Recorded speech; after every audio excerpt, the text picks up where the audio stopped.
1, 2, 3, 4, 5, 6, 7, 8, 9, 10. So, natay mga 7 or 8 ka po para sa 6. Wala pa na ba Sunday work teaching later on, but yeah, since I just finished my class sa undergrad now for our makeup class kay dapas for doon sa mga client discussion. But this evening, I will be discussing to you other topics or other related topics to our safety and health management. And before that, uh, hello, any questions? I think Sir, wala, no? So, present pa ba before ko? that, our later on, ah, tuod no. Sige, sige. You can present, sir, from pasensya ka as promised no, I will stop sharing this one. Okay lang, Kamay, sir. anak, gid reklamo dyan kay malimtan. Yes, sir. Pangutan na ko, sir, Sige, sige, kay go ahead, sir. You can wala ko present. atong first meeting. So, bale, ang unsay mapili na mo na among focus sa case study is mao to among like i-topic na mo, i-base na mo Yeah, among final i-develop na output. to. Okay, sige. Present na siya. Yes. Sige po.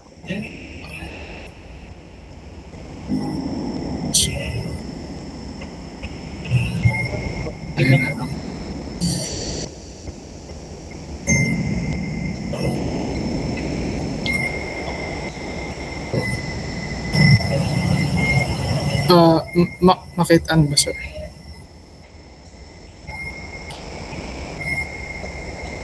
Um,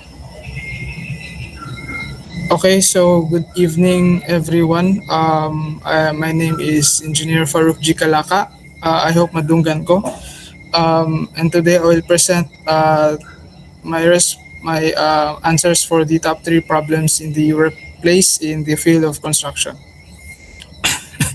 So akong tulo na napili is kani number one is welfare and safety measures and accommodation at the site. Number two is safety precautions during heavy machinery work. And number three is provision of appropriate personal protective equipment. So first is ang welfare and safety measures and accommodation at the site. Yes. Um, so gi-appeal na ko ni siya, Oh, sir. hello, sir. Sir? Madunggan ko? Hello, sir. Okay. Basin sa akong signal, ragid na. Sige, you can continue na lang din, sir. Thank you. Sige, sir. Kato, first is ang welfare and safety measures and accommodation sa site. Kay, gi-appeal na ko siya, sir, kay commonly na siya murag dili gina-appeal ang welfare and safety sa workers during campsite. Kay appeal jud na siya sa contract sa as we all know sa contract no, na every time na site works dapat mag-provide sila adequate campsite na base sa ilang contract ikapipisa na the work site should be provided with healthy and safe working environment, welfare measures, and clean and orderly accommodation, including access to potable drinking water, washing utilities, clean toilets, shelters for use on break. So, makita na lang ninyo sa pictures na wala dyan nila gisunod kay dapat na ay clean portable water. Murag, ang sada dyan siya, murag shelter lang dyan siya against the sun pero wala lagi provide ang ubang provisions na kailangan lang i-provide sa contract. Number two is full-time on-site health and safety officer qualified to promote and maintain safe working practices should be designated. So naapod sa ilang unsa diri na project they should provide an on-site health and safety officer pero wala jud kay makitan ni safety officer diri sa mga campsites sila for different sections. Number two is a weather-tight medical examining room and sick bay together with all necessary supplies and equipment should be sited in the main camp. So wala guya po medical examining room. So number four is flammable and combustible materials utilized for construction shall be stored in an isolated or segregated area until they are used access to storage areas for flammable and combustible materials shall be restricted and sources of ignition forbidden in the area. So kani siya fuel sa ilang heavy machinery gibutan lang sa kilid sa ilang temporary campsite. Kunya kabalo naman ta mga workers na to is mostly sila is mga smokers, so basig lang ang source of ignition ang smoke cigarette butts mismo, so basig malabay lang nila dira ang cause of fire hazard. So ang number one problem jud na ma-generalize ani sila na sub-problems is ang welfare and safety measures and accommodation dapat at the campsite or at the site. So murag wala nila na follow, which is very very common sa Philippine setting na pag campsite murag okay na biyaan lang masking kawayan lang or something. Number two is safety precautions during heavy machinery work. So areas to be excavated shall be identified and segregated by means of barricades, ropes, and or signs to prevent access of unauthorized personnel and equipment. Suitable means shall be provided to make barriers visible at all times. So kinahanglan ni sila mag-provide og barriers kay overtime man po sila work. So basig ang equipment dili nila makitan kay ngit-ngit kaayo. So makitan po niya walay temporary lighting nag ilang gibutang for overtime work na. So what if na mahagbong dira maka-cause of injury or ang mismo ang mga excavator mahagbong mismo. So they should provide barricades kay safety measures po na siya during mismo sa civil works implementation. And they should also be visible during masking sa gabi.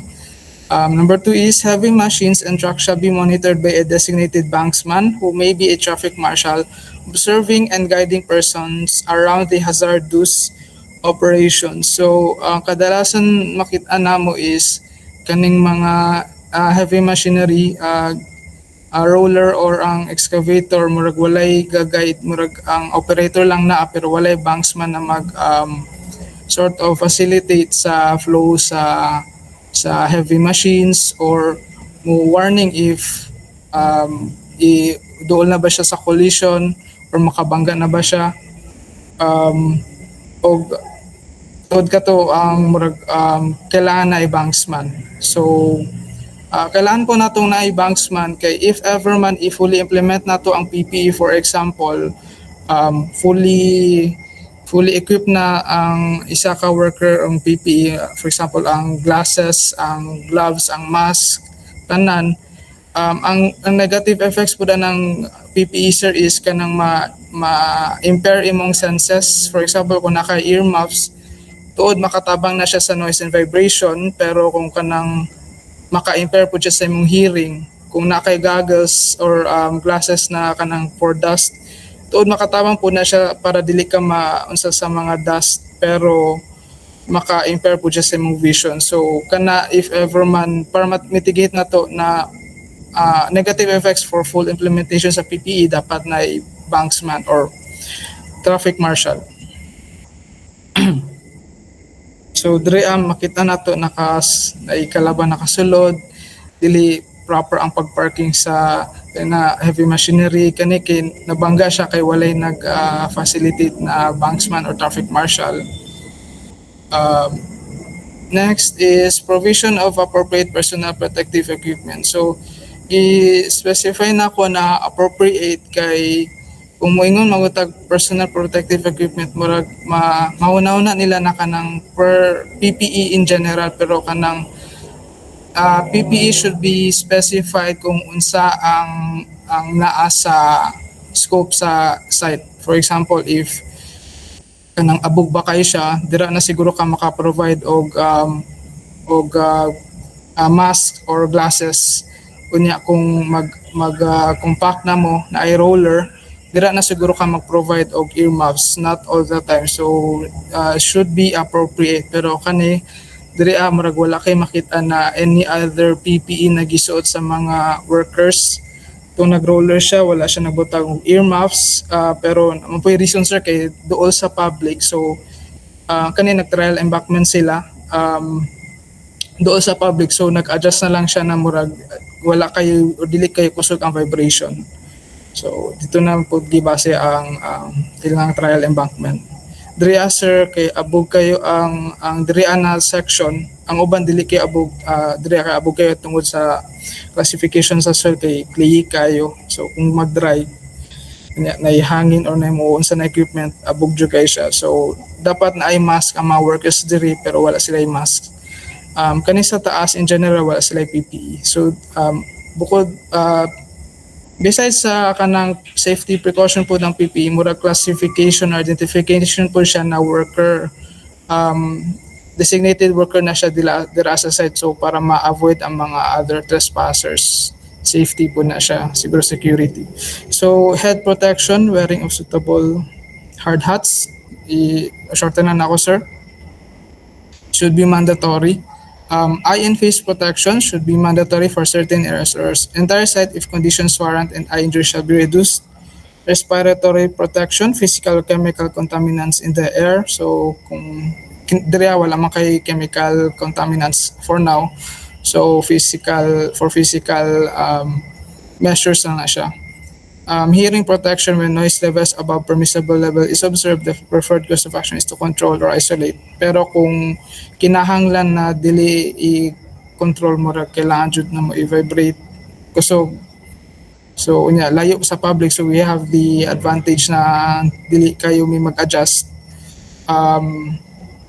So kung inana na case, kailangan na i-earmuffs or earplugs ang worker. So kato lang sir. Thank you. Okay, thank you so much for your presentation. And yeah, the same question, which do you think you will choose among those three? Yeah. What? Akong bilyon sir, if dapat ma-quantify na mo sir no kung namin makuha na data. Mm. Pinaka-common na problem kanang ako ma-quantify is kanang welfare and safety measures, accommodation sa site, kay kanang ma-quantify na ko siya gamit anang kung wala po jud nila na comply ang ilang provision sa contract, kay na jud may inspection siguro mga quarterly. Every time quarterly madyo na ilang findings na nganong walay sufficient potable drinking water ang mga workers nila. So, more on kung welfare man term sir, no? Yes sir, gisunduran na ako sa ilang contract. So, kuan lang siguro sir, let's try to be specific on the matter as to which or what do you think will be the data. Kung mayroon kang records, but ang question na tabi is it okay to ask for record? Is it available? Mga na nga later on na kung sa imo nga end, because of you are in the side ng kuan, pwede. But how about you? Normal, for example, dili ko relevant or dili ko related sa inyong company. I am working here at USDP. Can I ask for a data? Is it okay for me to ask the data? Ana a question lang sir. If it is okay, then continue. But if it is not, choose another topic. May nanaaragit ang Sige sir. So regardless of your choice, make sure not only you but the class, no, you have to see to it that the data is expected to be determined and available for academic purposes. So, thank you. Thanks. Okay, so thank you so much. So before we will proceed to the next topic, which will be about the uh, the international law or relevance to it regarding occupational safety and health management, I will be giving you the activity for your next week submission. So your activity two is, sorry, check. I hope it is visible to your end. Okay.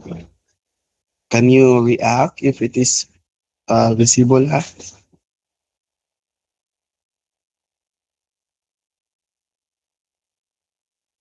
Okay, visible na daw. Nanay nag-react. Sige, thank you so much. For your activity 2, regarding on your chosen problem, now safety problem or concern in the workplace, we will continue doing it as we develop something. So safety problem or concern in the workplace in the field of construction, you need to provide related literature to the chosen safety problem or issues. How many journals? 10 published journals. Pila ka years dapat ang i-consider? It's supposed to be dapat 5 years, uh, uh, 5 years, including ang karong year. So, for instance, that is 2025 to 2020. So, sa inyong end, you can start 2026 to 2021. Okay? Uh, kung if you could provide 10. So, sa on sa pag-submit, sir. So, the same thing. I don't know if you can see it, no? Inani iyang nang makita ra pod. Okay? So, for instance, ang inyong topic, okay? Butang ninyo sa inyo ang Excel file or sa spreadsheet ninyo or depende na sa inyo, i-upload raman po na ninyo. So, most likely sa inyo ang Excel file. You write the topic nimo, ani, sa iyang end kay deficiencies in safety management and their impact. So, pagkahuman, butang ninyo yung journal number, journal 1, 2, 3, 4, 5, 6, 7, 8, 9, 10. Okay? After that one, the title of the journal. 1, 2, 3, 4, 5, 6, 7, 8, 9, 10. Okay? Next is the gap or main problem. You need to look at the abstract. Unsay kina-investigate nga study? Kay, of course, uh, you are not doing a research just for fun, but you're doing a research because you need to solve a problem, a certain problem, or a gap that is need to address. And I found out that you have selected such problem, and therefore there is a gap relevant to it. There is an existing literature that is relevant on your chosen problem. So you have to write that one here and understand, no? Naana mostly sa inyo ang introduction of your journal, so introduction sa journal and abstract. Okay, next, conclusions. You have to determine the conclusions of the study. At least makita na to how it ends, no?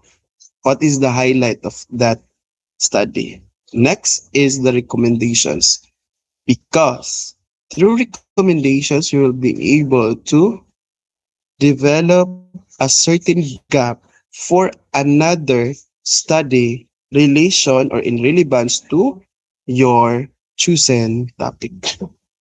Okay, next, the year of publication. You have to write this one. So sa iya 2022, 2023. So pasok sir.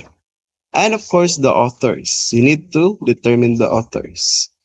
And the reference. No? Kung online na siya, you can use the link, no, as to how you are going to uh, provide. Wala sa kung mag-EPA format kay wala pa man ta nag-write up. Dito na ta sa write up na to in the later activity. Okay? What is the rationale of why I am doing this? So, very basic. A graduate student must know how to look for an answers in every situation of your subject. For instance, structural.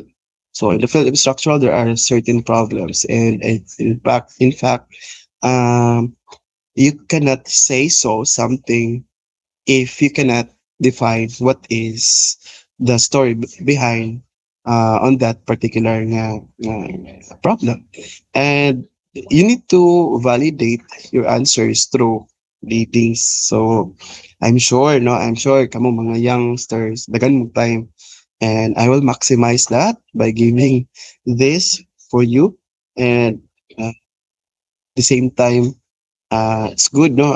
Of course, medyo lisod siya sa part sa mga, wala man ko nag-ingon nga ko ano, sa labi na katong na ay mga babies, na ay mga family, kay nabi sila yung mga atimanon.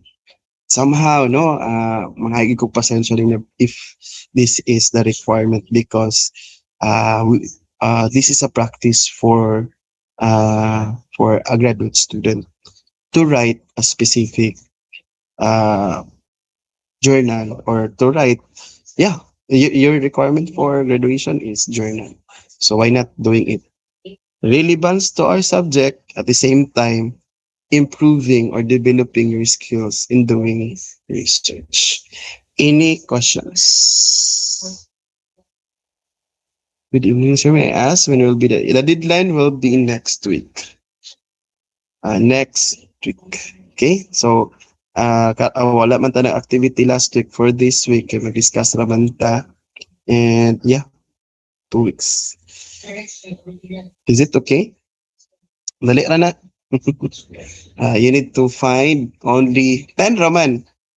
Okay, kung karon mag-discuss ta only 1 hour and then you take your time, no? I think in 1 hour you can find. Actually, wala lisod.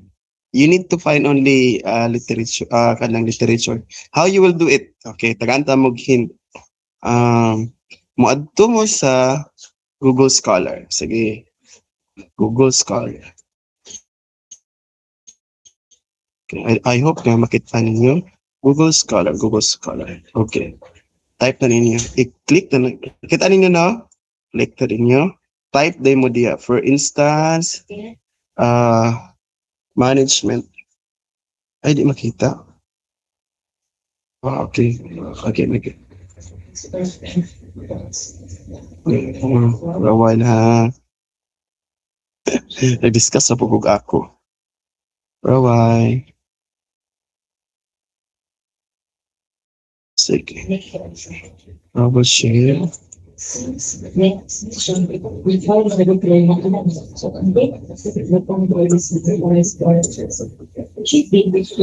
Kana makita siya.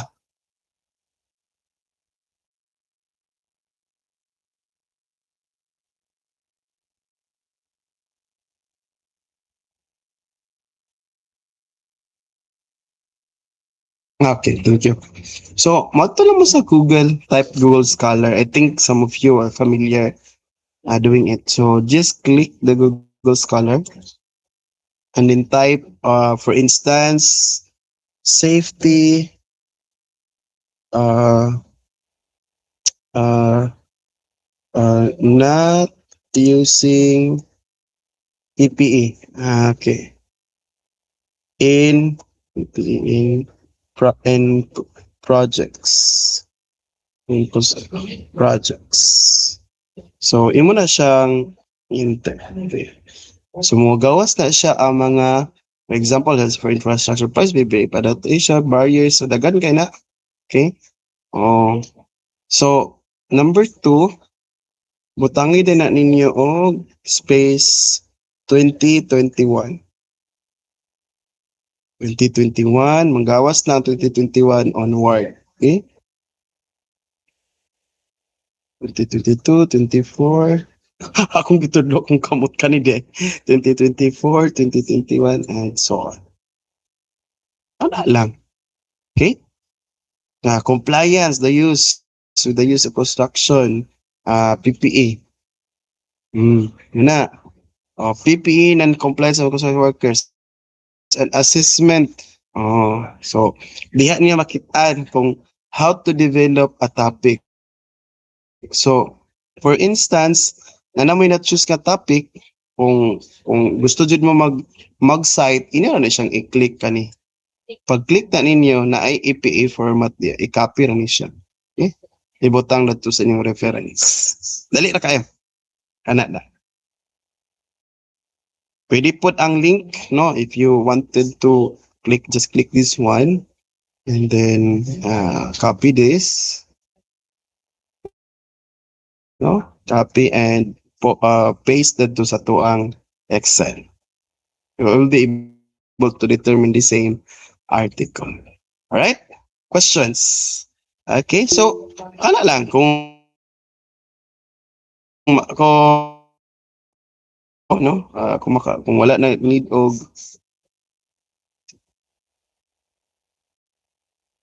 okay, okay, kung gi-click to siya, makita man ang view. So, kung makita ang view,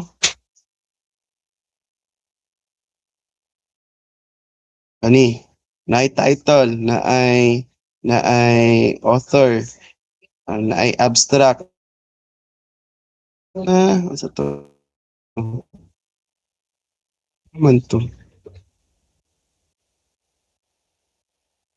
Conclusions, or copy ra gud na, or unsay highlight sa conclusion.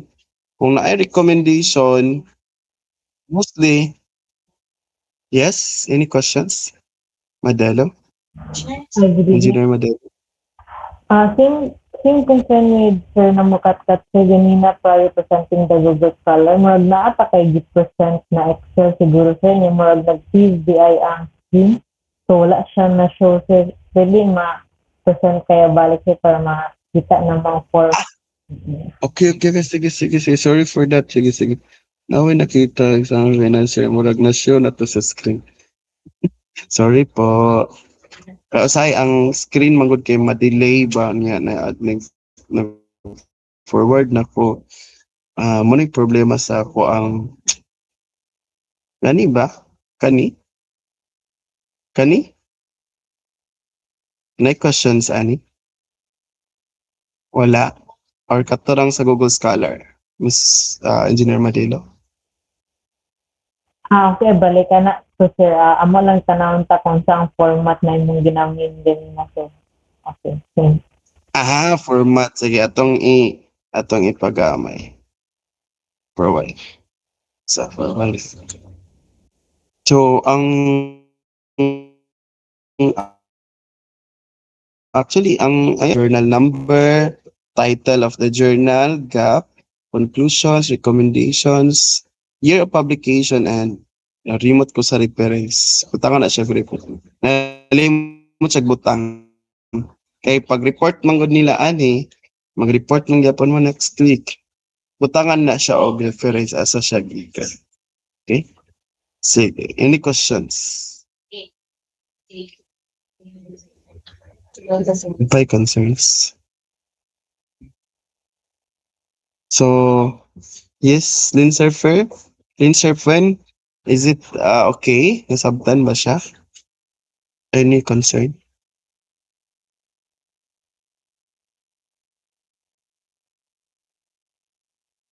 Wala na. Can you make any reaction that you're good? You understood the okay, thank you. About everyone? Sige, thank you. All right, let's stop share this and I will continue. I will provide the link for submission, but for now, after the class, you can proceed to the determination of your assigned activity. So I'll stop share this one and I'll go direct to the next activity.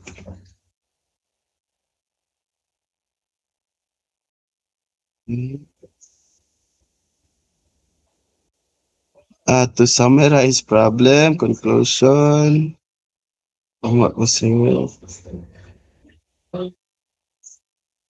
Yeah, you're right. Sige lang, maghatag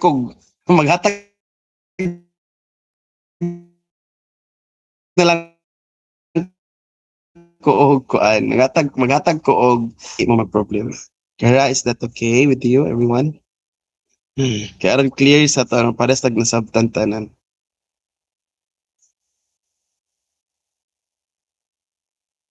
Okay. Let's proceed. Okay.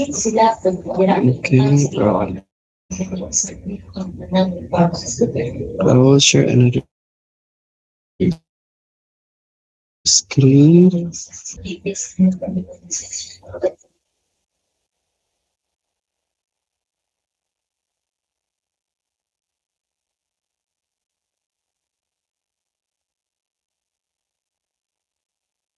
Isa ang kadto naman gi-choose nga problem mao. Yes, correct.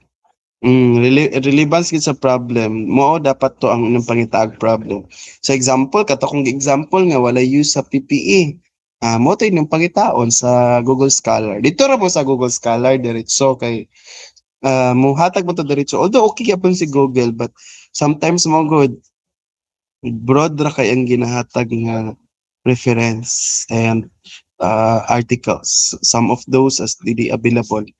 Mas maayo itong Google Scholar kay mas makita ang mga scholarly cited at yung frequent nga ginagamit for a reference, especially kung ini-talk about quality journals.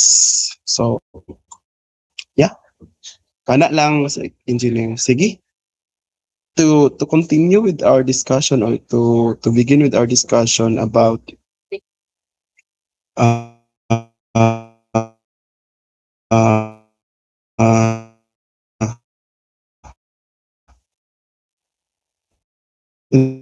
international law or we start our class so we started our class as why we need to really observe and follow what is in the international law kay as much as possible international means equality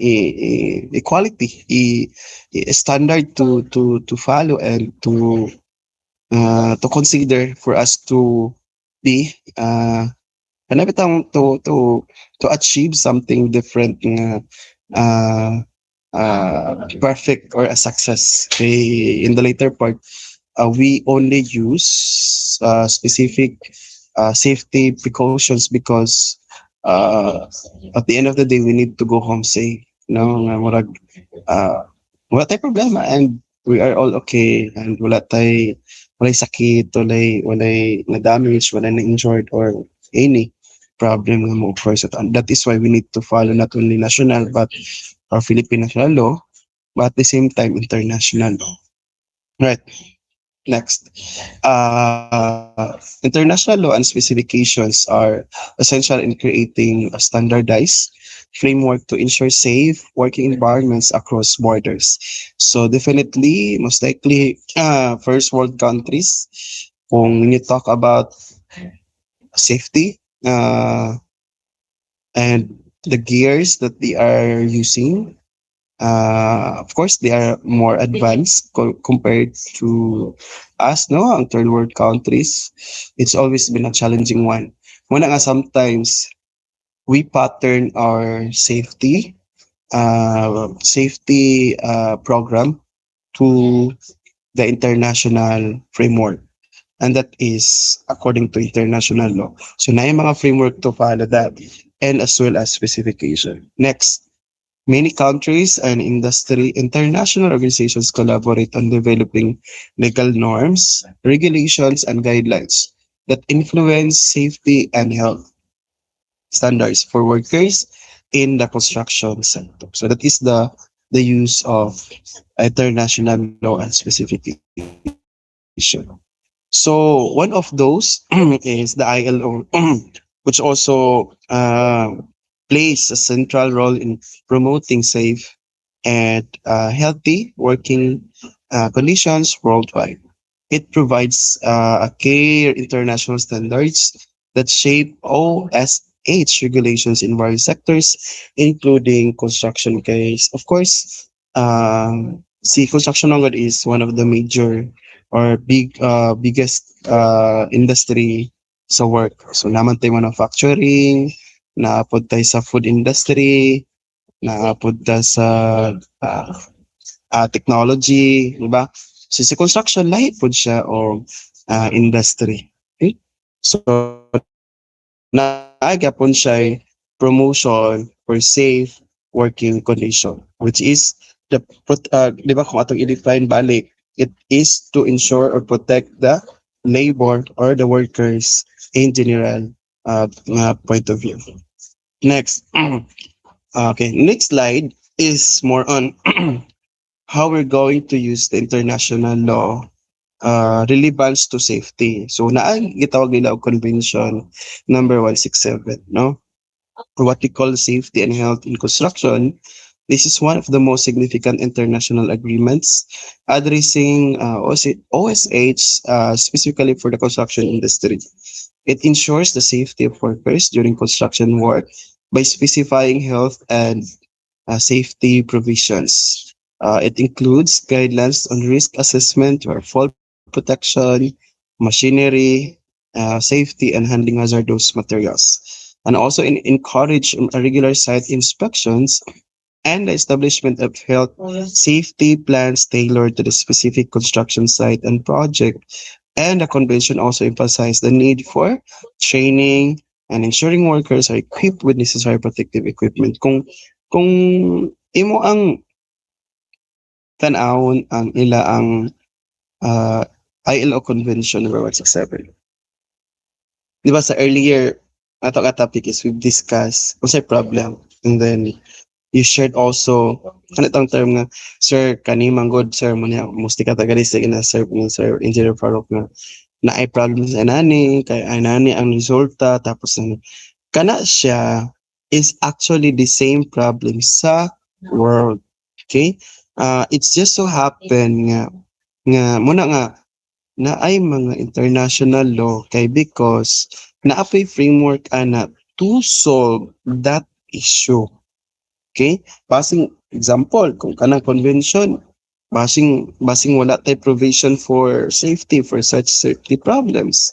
Dapat basing kulang ta. So muna nga dapat atong i-base ang ato ang standards sa international kay because that is the basis of doing the best. Mao mo gid ato ang nganong mag-base mo ta og international because that is more advanced, and of course you cannot compare our safety to other framework. Yeah, we pattern. Okay, so kung say challenge sa to about convention, it is more on the implementation. So for instance, si 167 is siya ikan sa provision, handling, inspection, and even education na adya nakabutang sa ILO Convention 167 nga mo follow ta. Okay? Naapod na sa tuang local nga provision. If we will not follow it, then the same thing, it's another session of problem. Okay? So that is ILO 167. Of course, nakapaloob ano na siya balaod class ba nga. Sa balaod, Article 1, 2, 3, 4, 5, 6, 7, 8, naa siya mga provisions, guidelines, napod sa implementing, no? Na sa implementation. Ask kayo siya discussan. But I am just showing you the introductory part in which we are expecting that this 167 is really important also because it requires such provisions. Maor gina iyang relevance as to why we need to use or why we include this as one of the relevance sa ato ang discussion. Okay, we are talking about construction safety and health management. The next one also, we have here the ILO Convention number 155.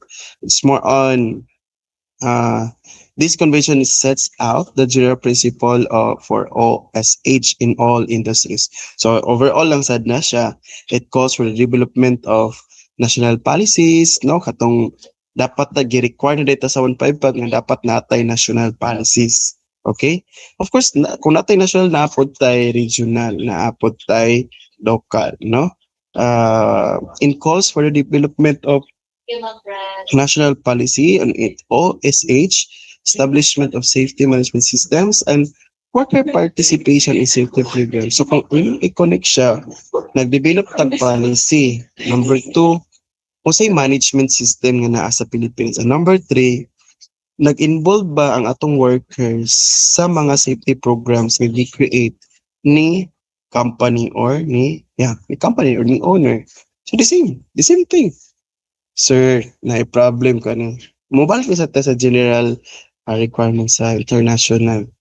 Does the company develop or something like followed the national policy required or set? Is the management system okay? Are they really presenting and implementing the same management system as required? And lastly is, are the workers really knowledgeable or practicing the required PPE for that certain matter? Kana nga mga questions. So that is ILO Convention number 155. Next, ILO 164. So this recommendation supplements. So of course, si 164 is supplements the 167. So really balance na siya.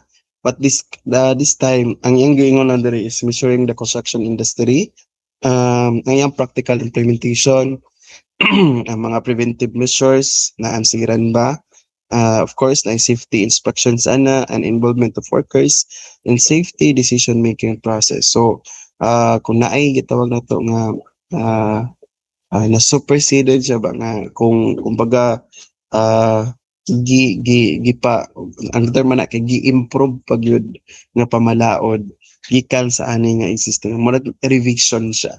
So in short, 164 to 167. Mas klaro. But up to the details, we will not talk about more on that kay kuha na kay na anang mahutdan tag isa ka semester kita mauman. But at least to introduce you what is ILO 64. So we have 167, 155, and 164. So that is for international labor law. How about International Labor Organization? How about European Union? Naapod sila. Okay? So, sir, kung sa kalainan na European Union sa Amerika, sa Japan, sa Canada, o sa Pilipinas, actually, walay kalainan. Right? Ang atoa lang sa Philippines is just pattern na rata. This evening, I'm just presenting to you that the safety we are talking here is the same safety that we pattern to. Okay, if we will not doing it, then how we will be able to understand safety? Mora man na. EU, whatever, on sa parang organization, international organization. If we are not doing it, then the same thing like happen. In this case, I'm just showing you that like even outside Europe, America, they are still using, or not still, but they are really doing safety practices. Okay. OSH standards are governed by EU legislation, sets minimum safety standards that member states must follow. See? So that is European Union. So sa European, naani si 8931, which is about health and safety at work. Naapod ni si 9257, temporary or mobile construction sites. Di ba katong mobile construction na to, di ba katong na mga sakyanan na to, o mga equipment, no? Dapat na gitawag og work at height. So these are only an example. I did not write everything kay mudaghan dagan kay tag ilista. Ang ato alang is that these are the examples of what European Union means and framework. And are they following safety? Of course, yes. Napod sila health and safety at work. Kung kita tao, we're working sa office, natay safe and health nga needed and for safety katong sa kung nagtrabaho ta sa site, of course naagapon. Kumingon pong tag temporary mobile construction sites, kung naata dito sa tong temporary facilities working at site, labi na sa DPWH, no?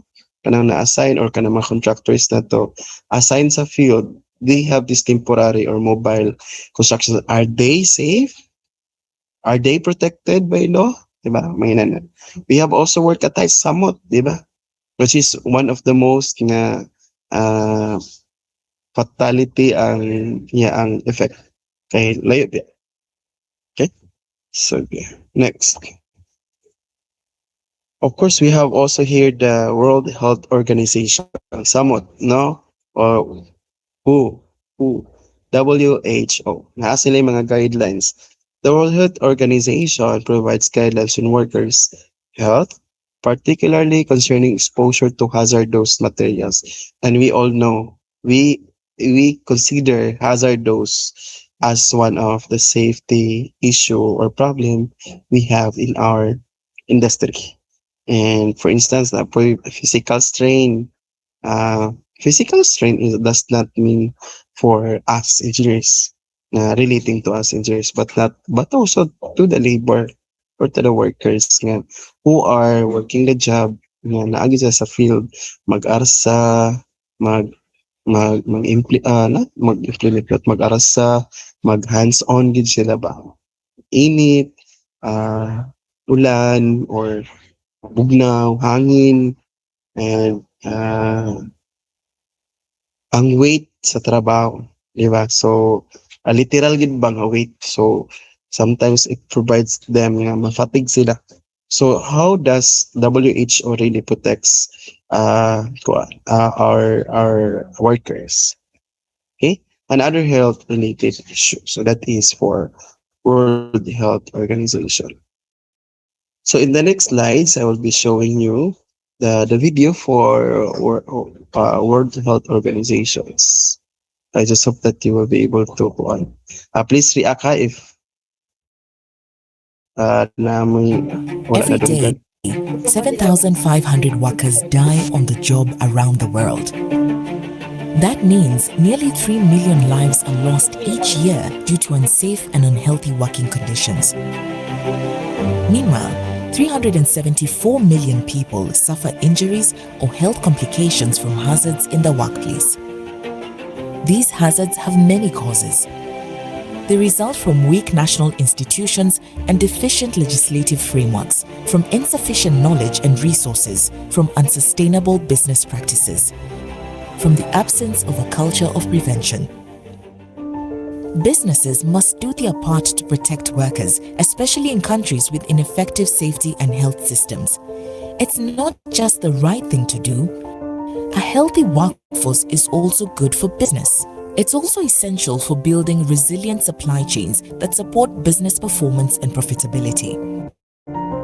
Now, businesses must step up and take action to prevent occupational accidents, diseases and deaths, and protect workers and their families when accidents occur.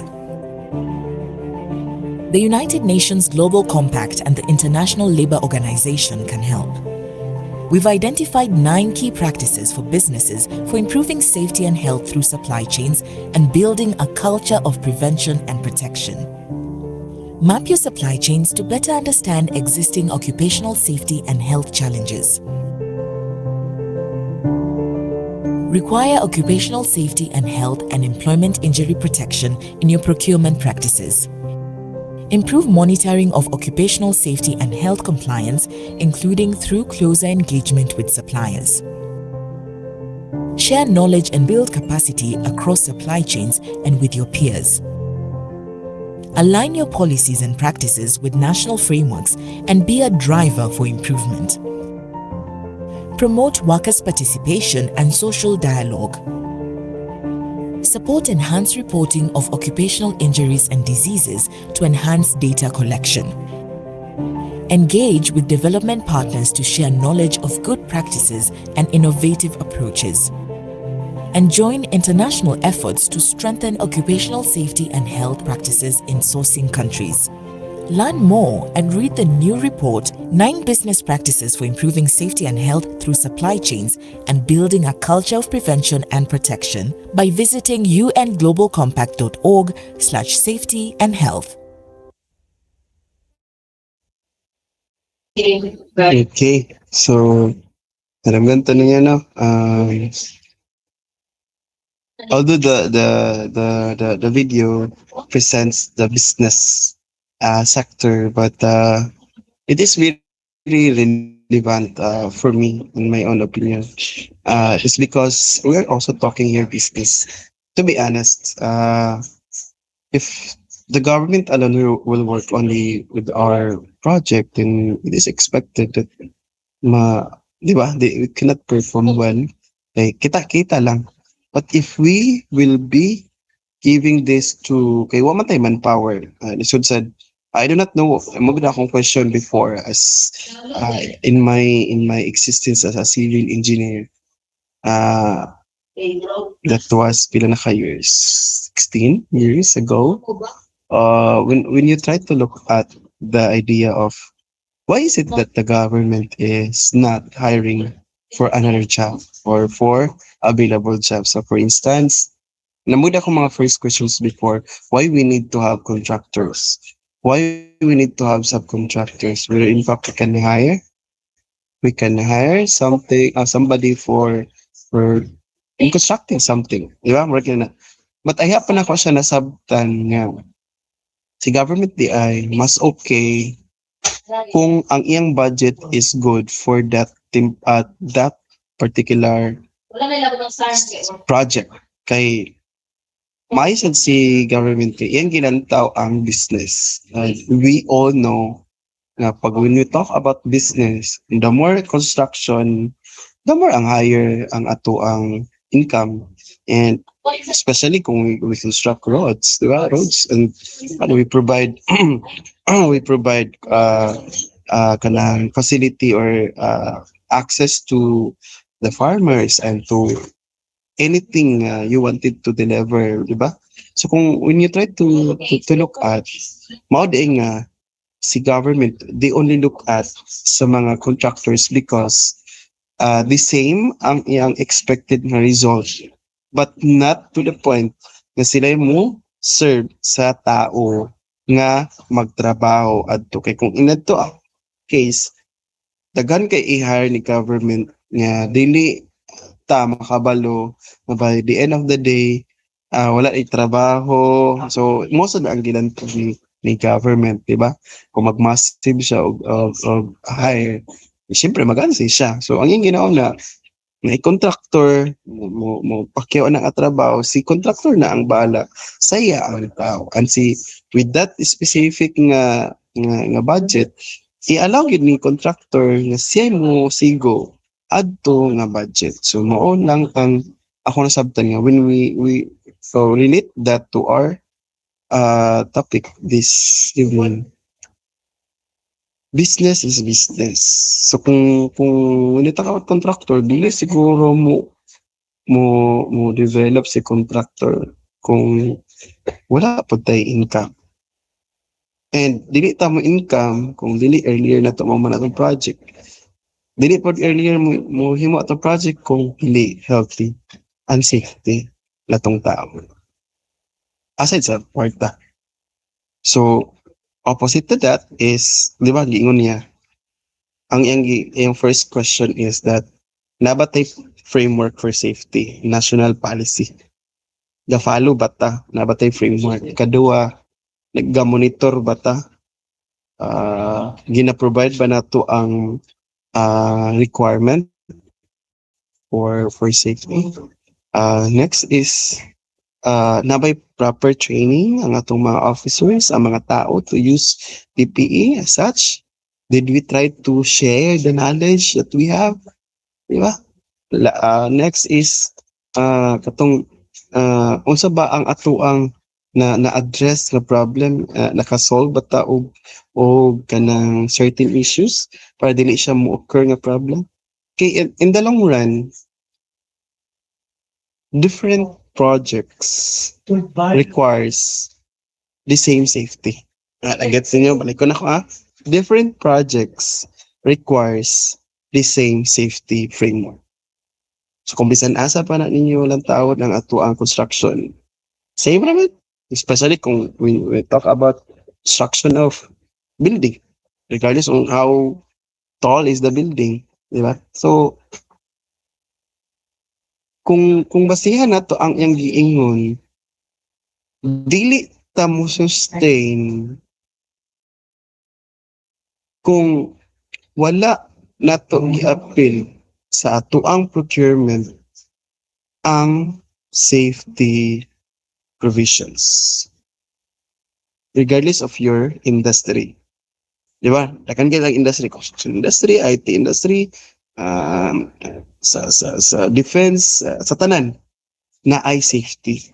especially construction, nga involved ta og more grabe ka hands-on nga activities and grabe ka mga bugat nga mga materials din. So kana lang ayop na sabtan na to, no?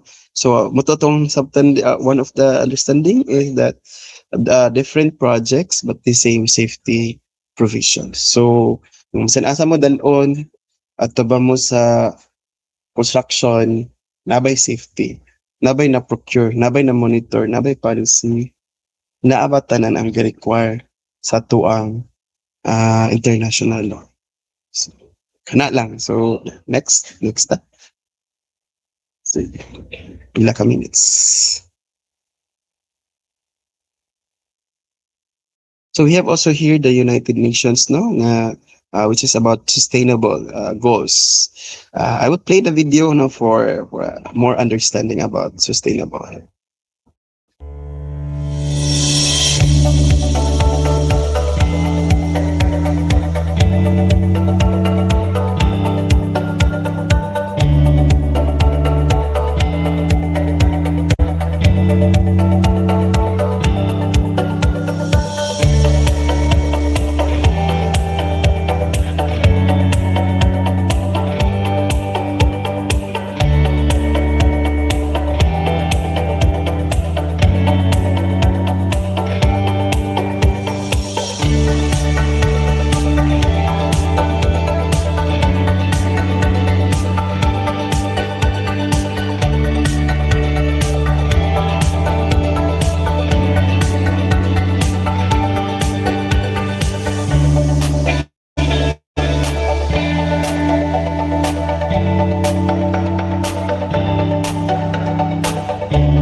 Sige. So, according to its definition here, or yang ko description, well, not a specific law or regulation, the UN's SDGs indirectly influence OSH standards, particularly in the context of the construction industry's environmental and social responsibilities. But kanang term na indirectly, meaning to say, dili siya, of course, dili direct, kumbaga, dili siya direct ma-influence, but it is really relevant. For instance, one of the SDGs is infrastructure. Wala siya nag-ingon nga safety, but we are talking about infrastructure. Okay? SDG 9, it's about infrastructure. SDG 11, sustainability. Naga ito SDG 1, di ba? Katong about no poverty. So kung when you talk about that one, first, business, we need to work, we need to provide for our family, we need to work safely. Available man siya, so we can provide to our family. So dili, madri sa natatong sustainable, di ba? Development, one, no poverty, na natay work. And at the same time, infrastructure, na ay construction nga, na ay sustainable development goals for infrastructure, sustainability of those construction, di ba? So in short, although it is indirectly nga nakapaloob sa UN, but at the same time, naa siya relevance to our safety and health management. So, mga mga issues. Muna nga, part of the questions, most likely, if you are going to develop something like, for example, concept paper, like for instance, kung mo sa structural, ang sa SDGs ang inyo ang gina-address for this. Mga nga mga questions. Wala siya direct nga effect, but naakay ginabuhat nga relevance sa imo ang topic. And that is the requirement for sustainable or UN, which is the SDGs. Okay?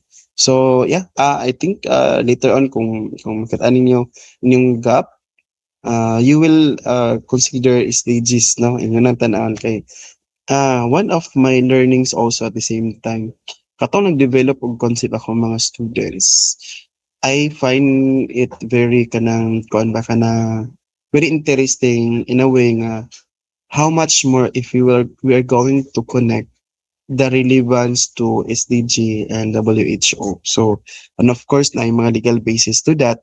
So that you are developing something ano bitang natay sa natay reference of of providing as to why we need to follow. For example, sir, wala sila nag-follow og safety uh, gears, wala sila nag-use. Unsay mga provisions ano? Unsay iya ang connections sa to ang law? Unsay pwede ikaso, di ba? So ato nang tan-awon, no? Para kay law, we're talking law man. See, next. So yeah, naapod siya example diri kaning goal 8, no? Decent work and economic growth. Iwas gyapon na sa goal 1, no? The UN SDGs advocate by promoting safe working environments for all workers including those in construction. That is goal 8. And for goal 3, good health and well-being, di ba? O dapat ang atong mga workers is healthy, di ba? Supports always its efforts by focusing on reducing accidents, and that is goal 3. Okay, next. National OSH influenced by the international standards. So in many national OSH laws are strongly influenced by international treaties, no?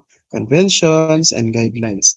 Actually, dili na news ato no? Even the national also can be stringent depending on the country's legal framework and its adoption of international norms. Of course, I have discussed this earlier.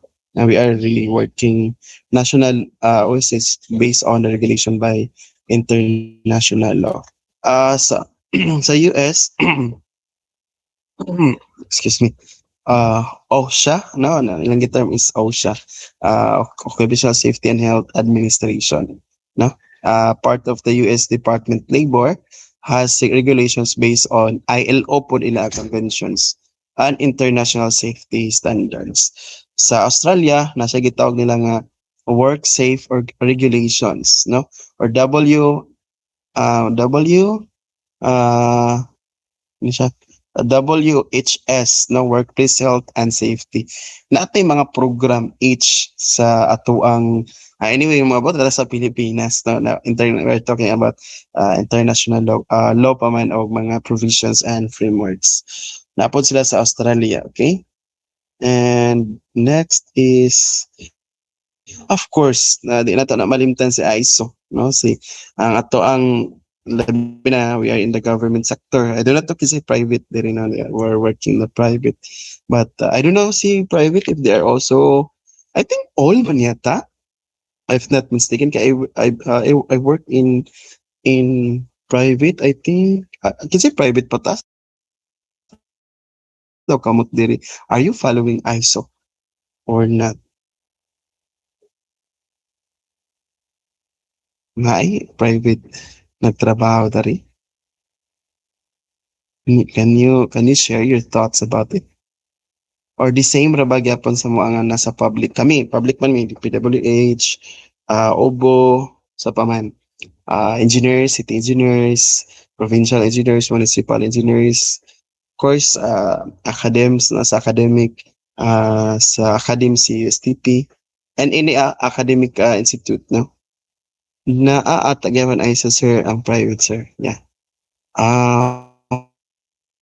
Yeah, I think okay, ako private nung pagkugikan and we are following ISO. Actually. Okay, that is one thing, in my own lang opinion. Ako na-observe before, kay we are practicing ISO. Yeah, yes, agree ko na 900%. We are practicing ISO because this is the only way nga our services provides quality. Check yan ninyo. I-validate na ninyo sa AI.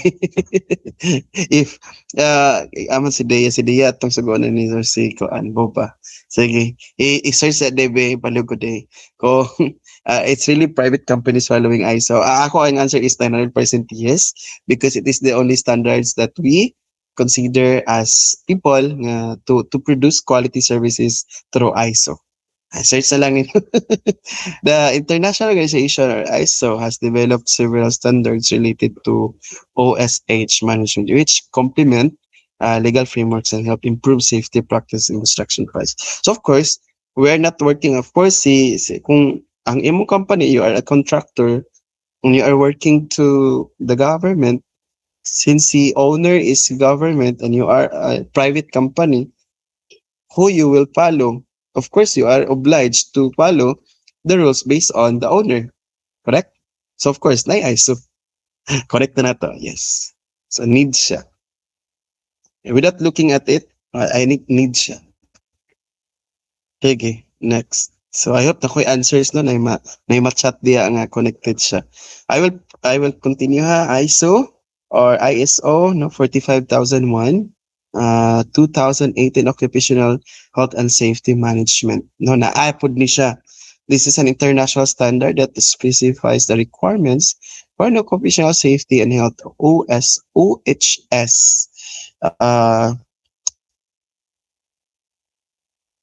Nay OS, napoy OS, alay po siya no? System allowing organizations to improve or ba sinasabi lang kung type to improve employee safety, reduce workplace risk. Balik-balik ng mga definition.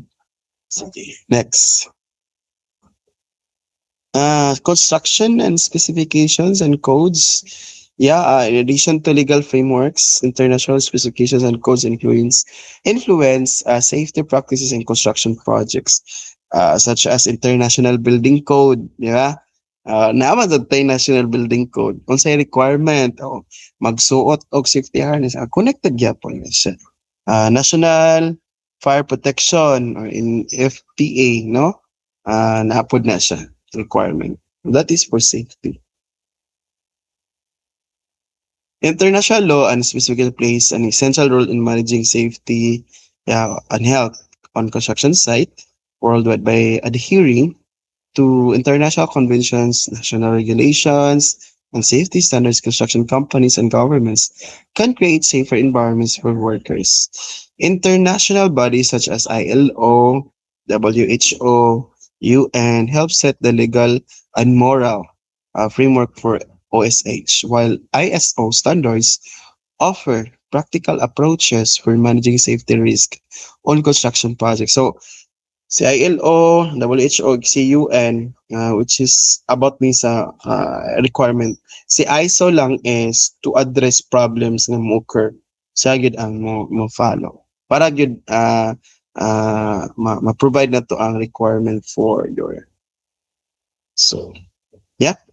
I think that will be the end of our construction of our discussion for international law relating to construction safety, occupational safety and health management. So, if you have some questions, you can ask. No, but to be honest, I don't have any. I am not expert sa law.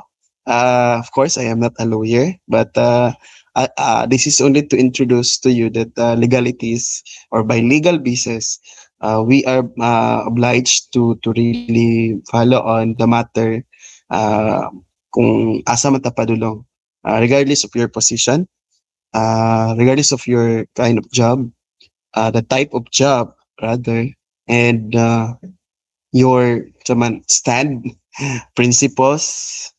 We need to oblige the requirement set by our international law. How much more sa tuang national law, which will be discussed in the next meeting. All right. Thank you, everyone. If you have some questions, you can unmute yourselves. You can also ask questions. If I can unmute, you can chat sa tong chat box.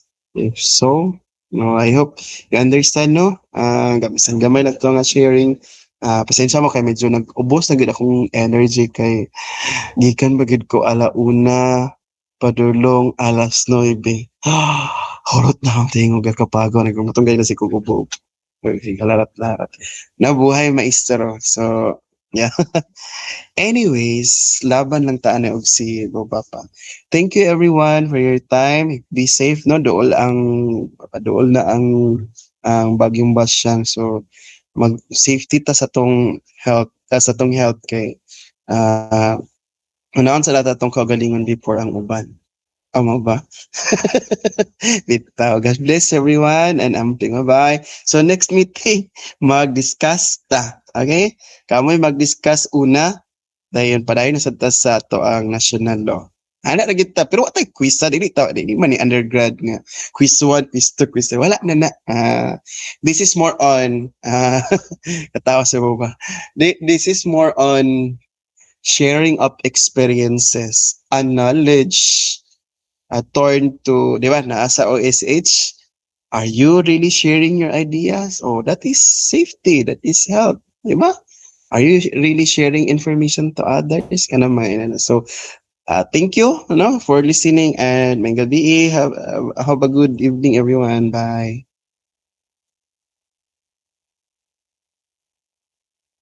Thank you, sir. Thank you, sir. Yes, sir. Bye. Thank you, sir.